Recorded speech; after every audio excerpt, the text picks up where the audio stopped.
আল্লাহ পাক প্রথমে ছেলেদেরকে বললেন, শোনো, সূরা নূর 33 নম্বর আয়াত। আল্লাহ পাক ছেলেদেরকে বললেন, তোমরা তোমাদের চোখ নিচু রাখো।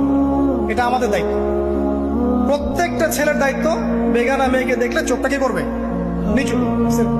তাহলে আপনি সিডিউসড হবেন, এক কথা। 2 নাম্বার, আল্লাহ পাক আমাদেরকে বললেন, তোমরা তোমাদের লজ্জাস্থানকে হেফাজত করো। কাদেরকে? আমাদেরকে, মানে ছেলেদেরকে। প্রথমে আল্লাহ পাক ছেলেদেরকে বললেন, চোখ নিচু করে রাখো, লজ্জাস্থানে হেফাজত করো। ঠিক আছে? সূরা বানী ইসরাঈল আল্লাহ পাক বললেন, জিনার ধারের কাছেও যেও না, ধারের কাছেও যেও না। আল্লাহ পাক আরো বললেন, যদি কেউ জিনা করে ফেলে, সূরা নূরে, তাহলে তাকে 100টা বেত্রাঘাত করতে হবে। কয়টা? 100টা, এবং 1 বছরের জন্য তাকে বহিষ্কার করতে হবে।